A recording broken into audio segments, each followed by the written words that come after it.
오늘 말씀 우리 시편입니다.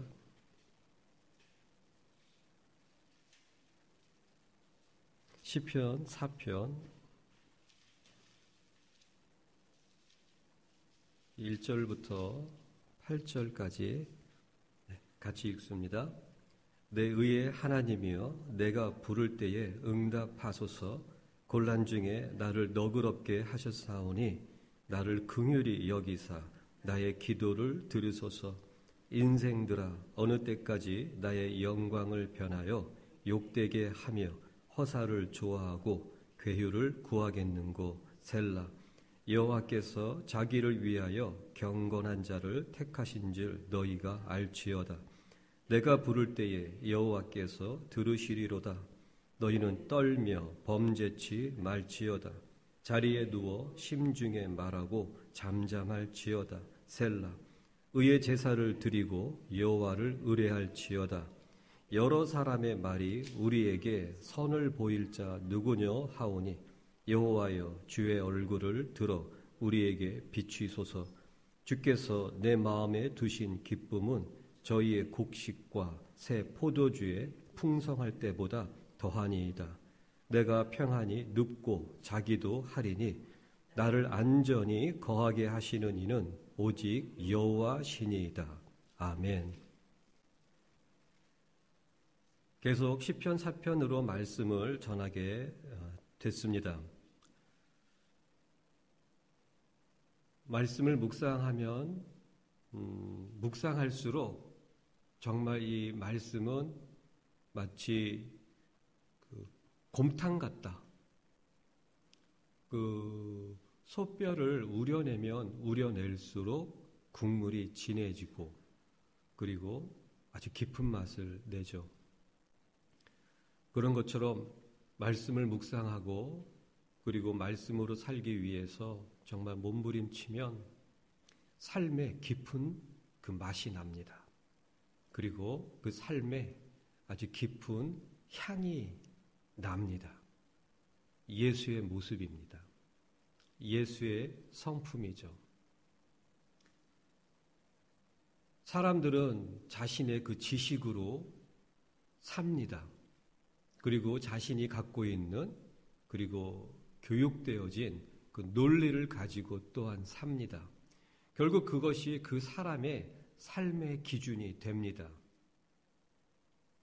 오랜 세월을 그렇게 자신의 삶의 기준, 자신의 생각과 논리가 기준으로 살아온 사람들에게 그 기준이 바뀌는 그것은 참 뼈를 깎는 고통과 포기와 그리고 아픔과 그리고 포기하지 않는 그 인내가 필요한 것입니다. 그 사람의 생각과 그 논리와 마음의 기준이 바뀌는 그것은 그 사람이 세상을 얻는 것보다 더 힘든 것입니다. 세상을 얻기 위해서 자신을 변화시켜야 할 이유가 없죠. 자신의 모습을 더 강력하게, 더 능력 있는 사람으로 만들면, 개발하면 되는 거기 때문에. 신앙은 그 사람의 성품을 개발하는 것이 아니라 신앙은 그 사람의 성품을 버리는 것입니다. 마치 그 사람의 모든 것들이 그냥 다 바뀌는 것이죠. 마음이 바뀌고 생각이 바뀌면 그 사람의 모든 것이 바뀐 거예요. 그러니 얼마나 어려운 일입니까? 이것이 구원의 여정입니다. 구원 누가 쉽다고 합니까? 그럴 수가 없어요. 구원은 쉬울 수가 없어요. 예수님께서 누가복음 17장에 보게 되면 10명의 문둥병자가 나옵니다. 그런데 예수님께서 그들에게 그래 너희들의 몸을 제사장에게 가서 보이라. 그 말씀을 읽어보면 그 10명의 문둥병자가 그 자리에서 고침을 받은 것이 아니라 그들이 예수님의 말씀에 의지하여 제사장에게 자신들의 몸을, 지금 그들의 현 상태는 아직 문둥병자인 거예요. 가는 중에 고침을 받았다고 나와 있어요. 그런데 그들의 고침받은 10명 중에 단 1명만이 예수님께 돌아옵니다. 이것이 무슨 의미입니까? 그 10명이 예수 그리스도의 말씀을 믿었어요. 왜냐하면 그 자리에서 치유가 일어나질 않았지 않습니까? 그러한 아직도 병든 그 문둥병이 온몸에 뒤덮고 있는 그런 상태 그대로 말씀대로 제사장에게 가는 중에 이렇게 나와 있지 않습니까? 예수를 믿었습니다. 그리고 예수로 말미암아 그들의 삶에 말로 형용할 수 없는 축복이 임한 것이죠. 축복이 있었어요. 결국 그들이 치유받았다. 기도의 응답이 있었다. 문제가 해결이 되었다. 사업이 성공되었다. 결국 그들은 예수께로 다시 돌아오지 아니하고 세상으로 들어간 것입니다. 오직 1명만이 예수님께 나아옵니다. 그랬을 때에 예수님이 그 1명에게 이렇게 말씀하시죠. 나머지 9명 어디 있느냐? 그들도 다 치유받았지 않았느냐?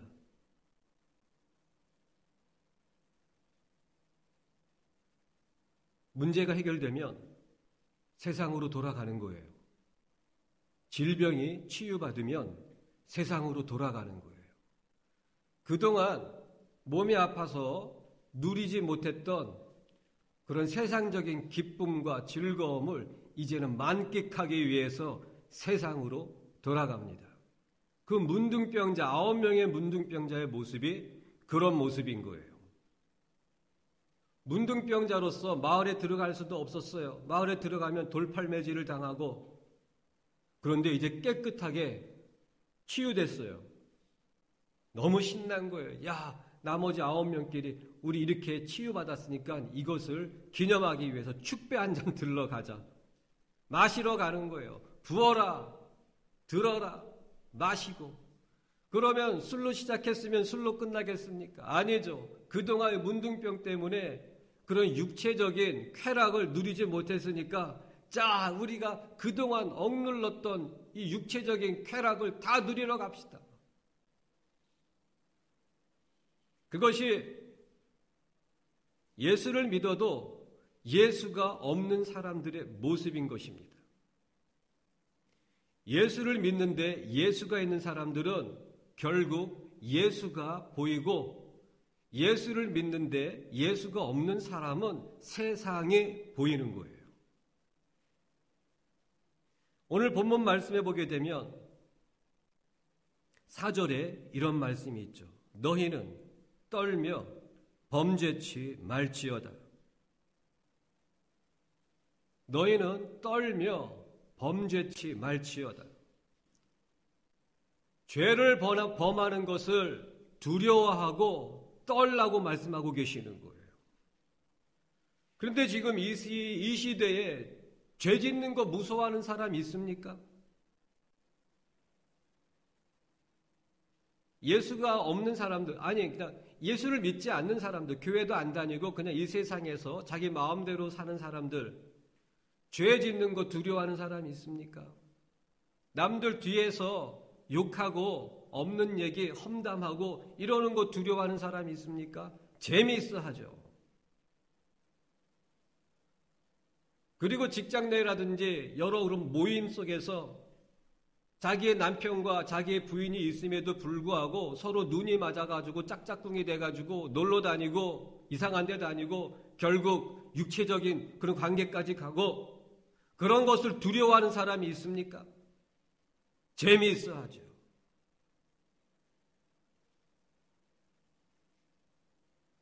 남을 속여가지고서 부당한 이익을 취하는 그런 죄를 범하는 것을 두려워하고 있습니까?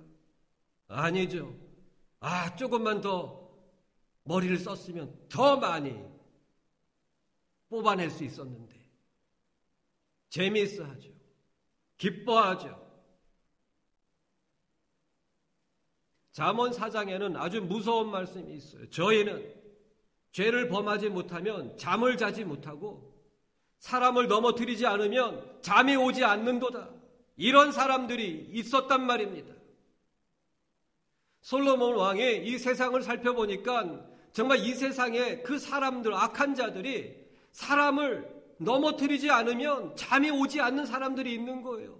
죄를 범하지 않으면 잠을 잘 수 없는 사람들이 있는 거예요. 지금 이 시대를 봤을 때 어떻습니까?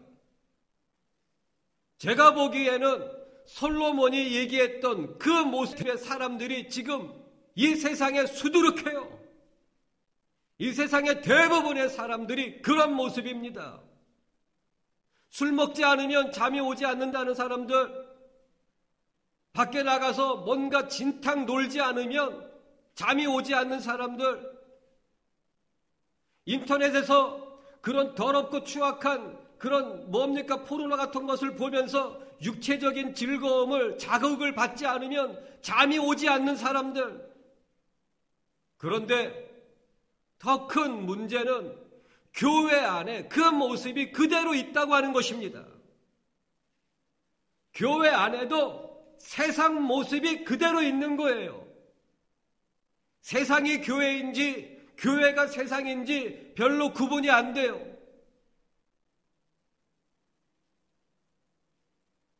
다윗은 이렇게 선포하고 있는 거예요. 너희는 떨며, 말 그대로 두렵고 떨며 죄를 범하지 말라고 하는 것이죠. 시편 119편 기자는 이렇게 고백합니다. 여호와여, 내가 죄를 범죄치 아니하리 하여 내 마음에 주의 계명을 두었나이다. 여호와여, 내가 죄를 범하지 않기 위해서 제 마음에 주의 말씀을 두었나이다. 죄를 범하지 않기 위해서, 죄를 잘라내기 위해서 시편 기자가 택했던 그 방법은 주의 말씀을 내 마음 안에 두는 것이었습니다. 마음이 말씀으로 채워지게 했던 것입니다. 말씀 바라보는 거예요. 말씀 묵상하는 거예요. 말씀을 읽는 거예요. 그리고 뭔가 그 죄를 범할 그런 기회와 그리고 그런 상황이 닥쳤을 때 말씀이 기억나는 거예요. 말씀대로 말씀을 붙잡기 위해서 죄를 포기하는 거죠.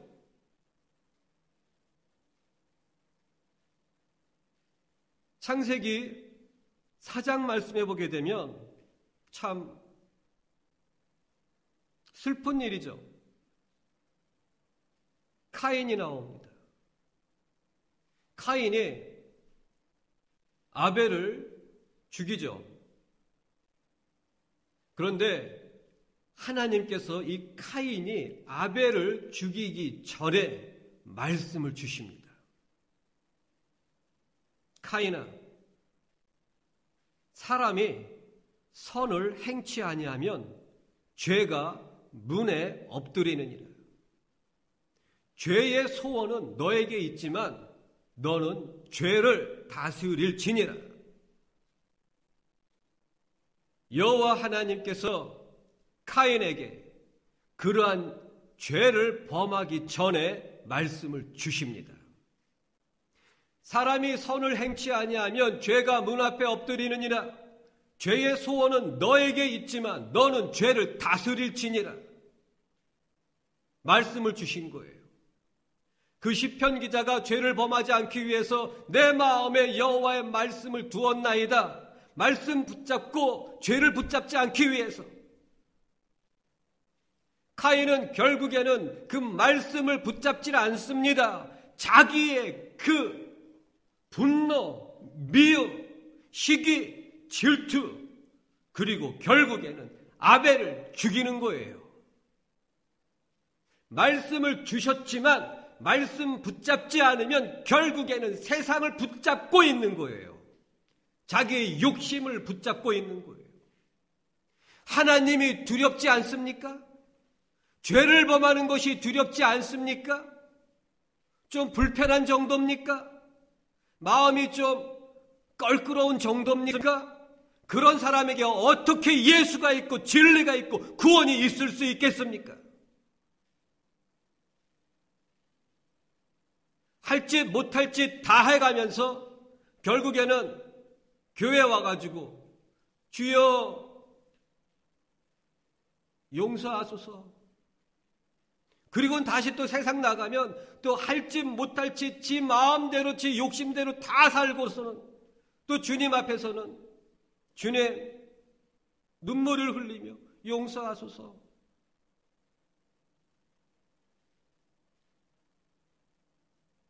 이런 얘기 아시죠?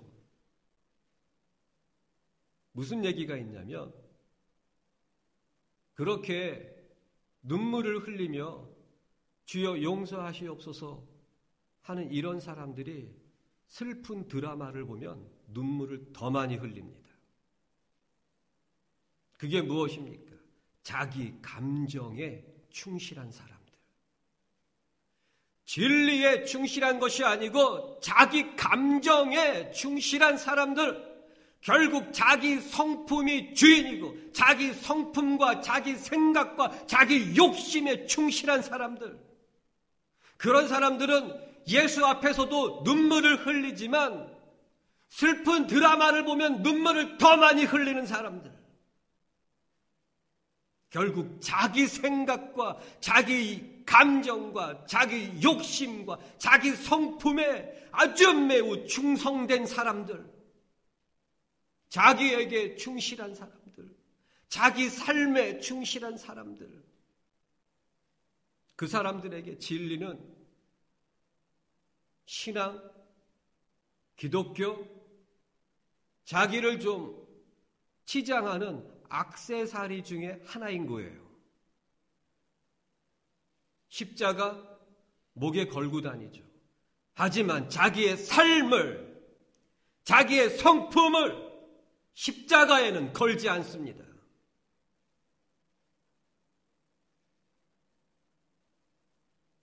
여호와가 두렵습니까? 진리 앞에 두려움이 있습니까?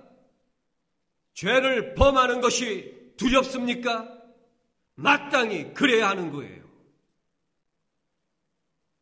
진리를 깨달으면 깨달을수록 그 진리 앞에 두려움이 있을 수밖에 없어요.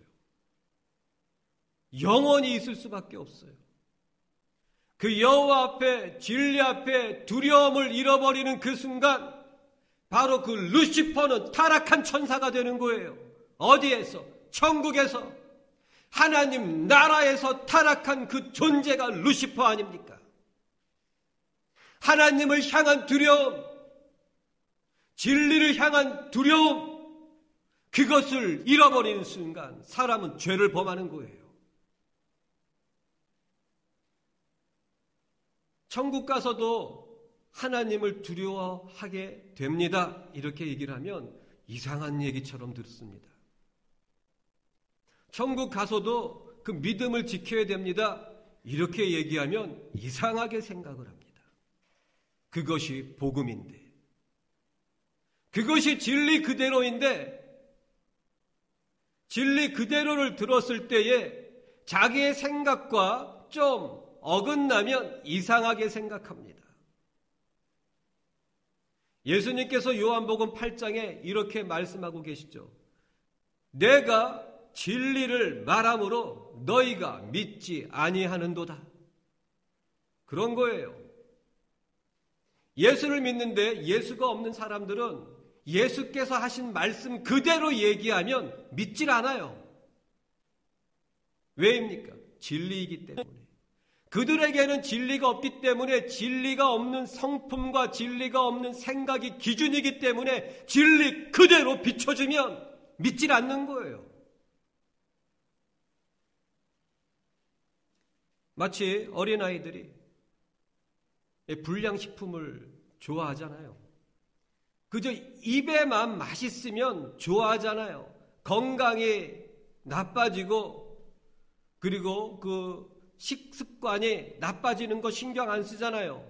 그저 입맛에만 좋으면 먹는 거예요. 좋아하고. 그런 어린아이 같은 사람들. 어린아이 같은 사람들에게 구원이 있느냐? 없어요. 바울 사도가 고린도전서 3장 말씀에 어린아이들 그리고 신령한 자 이렇게 두 부류에 대해서 말씀하고 계시는 거예요. 지금 그 고린도 교회를 향해서 그 교인들이란 말입니다. 두 부류로 말씀하고 계시는 거예요. 신령한 자, 즉 신령한 자라는 것은 원문 성경으로는 영에 속한 자, 진리 안에 있는 자, 예수에게 붙어 있는 자 그런 의미예요. 그리고 어린아이에 대해서 어떻게 말씀하고 계시냐면 육에 속한 자. 아주 명확하게 어린아이에 대해서 설명하고 계십니다. 육에 속한 자. 그리고 사람을 따라 행하는 자. 진리를 따라 행하는 자가 아니라 사람을 따라 행하는 자. 어떤 목사가 한 번 구원은 영원합니다. 그리고 어떠한 죄를 범할지라도 구원은 잃지 않습니다. 예수 그리스도를 영접하십시오. 예수 그리스도를 나의 주님입니다 하고 이렇게 고백만 하면 구원이 있습니다. 거짓말임에도 불구하고 그 사람을 따라가는 거예요. 왜입니까? 자기 입맛에 맞기 때문에. 너무 쉬운 구원, 너무 편안한 신앙생활, 욕심을 포기하지 않아도 되는 신앙. 자기 입맛에 딱 맞는 거예요. 그런 사람들에게 진리 그대로 제시했을 때 믿어지겠습니까? 안 믿는 거예요. 그러므로 예수가 말씀하고 계시는 거예요. 내가 진리를 말함으로 너희가 믿지 아니하는도다. 다윗은 죄를 범하는 것을 두려워하라고 말씀하고 있는 것입니다. 죄를 범하는 것이 두려워야 합니다. 죄를 범하는 것이 두렵지 않고 그저 불편하고 그저 꺼림직한 정도라면 그 사람에게는 예수가 없고 구원이 없습니다. 그러한 사람들의 그 삶의 길을 무엇이라고 하냐면 카인의 길이라고 그러는 거예요. 카인의 길을 쫓아가는 사람들. 얻을 수 있는 것이 더 많아진다면 욕심이 더 커지게 되고 결국에는 용기를 내서라도 죄를 범하게 되는 사람들. 목적을 이룰 수만 있다면, 성공을 이룰 수만 있다면, 이 문제를 해결할 수만 있다면, 나의 자녀들의 부유하고 편안한 미래를 보장할 수만 있다면 어떠한 죄라도 용기를 내서 범할 수 있는 사람들.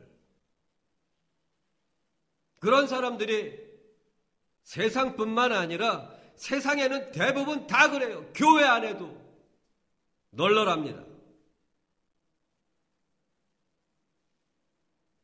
진리보다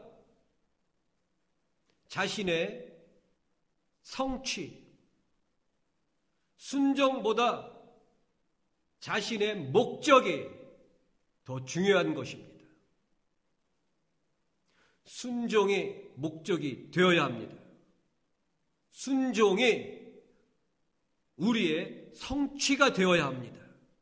그래서 순종이 제사보다 낫다고 말씀하고 계시는 거예요. 종교적인 행위 다 쓰레기 같은 거예요. 순종이 없다면, 순종이 없는 제사, 진리가 없는 그 모든 종교적인 행위는 그 사람을 더 마귀를 닮게 만들 뿐입니다. 마귀도 광명의 천사로 자기의 일꾼을 의의 일꾼으로 가장하는 것이 힘든 일이 아니라고 말씀하고 계시죠. 그건 무슨 의미입니까? 마귀가 진리 앞에 순종합니까? 안 합니다. 귀신들이 예수 그리스도를 하나님의 아들이라는 것을 알았어요. 그래서 사복음서에 보게 되면 예수가 하나님의 아들인 것을 가장 잘 알고 있었던 존재가 귀신들입니다. 그런데 귀신들이 예수가 하나님의 아들인 것을 알고 믿고 인정했지만 예수님 말씀의 진리에 순종하진 않아요. 진리대로 살질 않아요. 무엇입니까? 현대교회 교인들의 대부분의 모습과 똑같지 않습니까? 예수를 주라고 시인해요. 예수님께서 하나님의 아들인 것을 알고 인정해요. 예수의 이름으로 기도해요. 예수의 이름을 찬양해요. 하지만 예수의 진리대로 살지는 않지 않습니까? 그것이 귀신의 모습과 무슨 차이가 있나요? 귀신들도 예수를 믿고 이름 앞에 떨고 무서워했어요. 예수가 하나님의 아들인 것을 알고 인정했어요. 하지만 진리대로 살지 않지 않습니까? 똑같잖아요. 한번 이렇게 생각을 해보죠. 다윗이 지금 이 4절에서 말씀하고 있는 그 한 구절 중에 한 줄, 너희는 떨며 범죄치 말지어다. 이 고백이 나에게 있는가? 귀신들은 주님 앞에 두렵고 떨었지만 죄를 범한단 말입니다.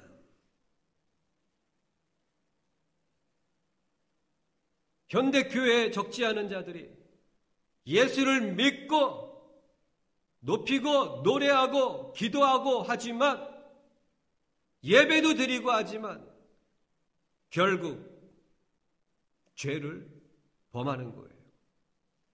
죄를 범하는 것을 두려워하지 않아요.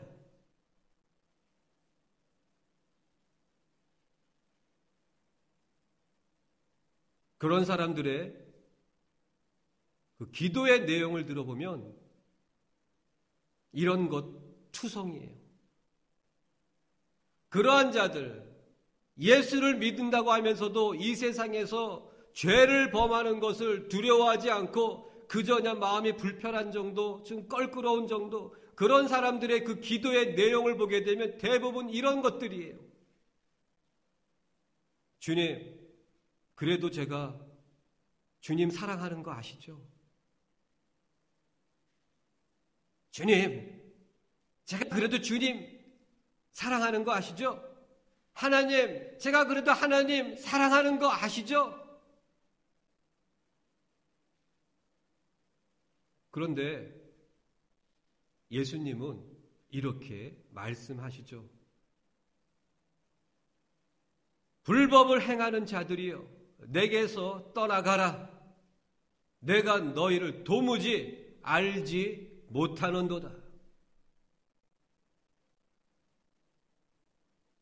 지금 예수님께서는 내가 너를 알지도 못하는도다. 그 사람이 누군지도 알지도 못하는데 그 사람이 나를 사랑하는 줄 어떻게 아시겠어요? 관심도 없어요. 그 사람이 나를 사랑하는지 미워하는지 관심도 없어요. 왜냐하면 알지도 못하기 때문에. 예수님께서 누가복음 16장에 보게 되면 그 부자와 거지 나사로에 대한 말씀을 하십니다. 그것은 비유가 아니에요. 실제적으로 일어난 일을 말씀하고 계시는 거예요. 잘 들어보십시오. 거지를 말할 때에는 나사로 그 이름을 알고 계세요. 그런데 부자에 대해서 말씀하실 때에는 부자의 이름이 없어요. 그것은 무슨 의미입니까? 모르시는 거예요. 그냥 부자인 것만 아시지 그 부자가 누구고 그 사람의 이름이 뭐고 관심이 없으신 거예요.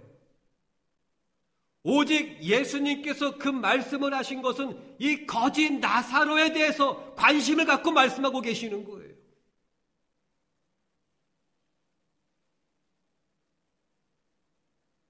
여호와를 경외하는 것, 히브리어로 두려워하다가 야레입니다. 이 야레라고 하는 그 단어는 말 그대로 두려워하는 거예요. 경외, 이렇게 아름다운 멋있는 단어로 포장할 필요가 없어요. 여호와를 두려워하는 것이 지혜의 근본, 지식의 근본, 결국 신앙 안에서, 진리 안에서 지식과 지혜는 하나입니다. 진리가 지식이고 진리가 지혜인 것이죠. 그 의미는 무엇입니까? 여호와를 두려워하는 것이 진리라고 하는 거예요. 내 안에 진리가 있다면 여호와를 두려워하게 되어 있고, 여호와를 두려워하기 때문에 죄를 범하는 것을 두려워하게 되어 있는 거예요. 그것이 바로 출애굽기 19장에 있는 말씀입니다. 출애굽기 20장에 있는 말씀입니다. 모세가 이스라엘 백성들을 향해서 이렇게 말씀하십니다. 여호와께서 강림하심을 너희들은 두려워 말라 그러시는 거예요. 여호와께서 지금 강림하시는 그 이유는 너희가 두려워함으로 너희로 죄를 범하지 않게 하심이니라. 이 말씀에 두려워 말라가 있고 두려워하라란 말씀이 동시에 둘 다 있어요. 앞에는 야레고 그 다음 말씀 그건 이르한데 동일한 단어입니다. 이것은 여성형의 표현일 뿐이에요. 두려워 말라, 여호와께서 강림하시는 것을 두려워하지 말아라. 즉 그 의미는 뭡니까? 여호와 하나님께서 우리에게 역사하시는 혹은 고난과 역경과 어려움으로 징계하심으로 역사하시는 것을 두려워하지 말아라. 하지만 그렇게 역사하시는 여호와 하나님은 두려워하라.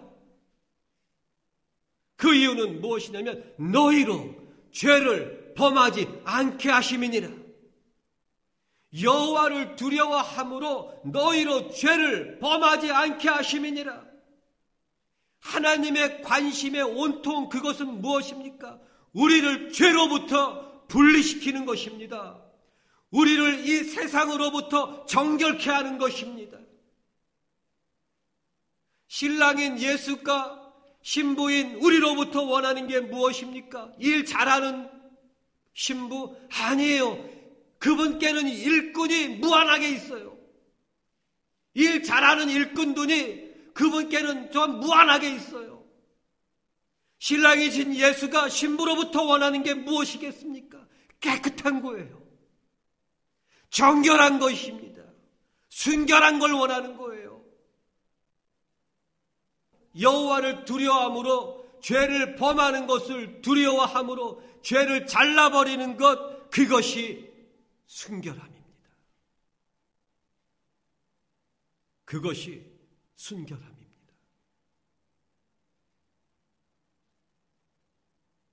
그리고 그것이 신부의 마땅한 모습입니다.